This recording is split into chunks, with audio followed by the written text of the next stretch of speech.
If you want to use Google Weather app and add a widget on your home screen of your Google Pixel 9a, so first of all, open up your Google Weather application.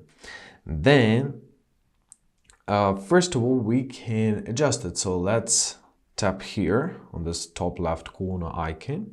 Let's tap on our account icon in the top right corner. Press Pixel Widget settings, and here you can set up your temperature. Whether you want to use Celsius or Fahrenheit, I'll set up for Celsius because I'm living in Europe. So here are your different settings, which I recommend you going through them by yourself. So how do you use this application? You open it up.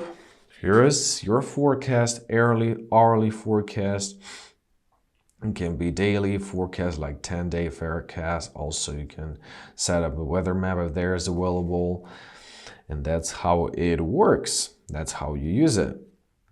If you want to add more locations, tap here. Press search for example, want to see Casablanca.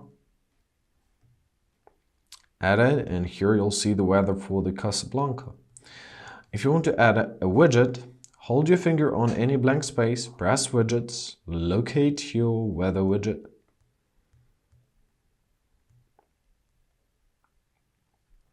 Choose the style of it, for example this one. Press add, you can redrag it, you can resize it, and there you are. That's how it works, and I hope this video was helpful. Thank you so much for watching. Have a great day, and please consider subscribing to our channel.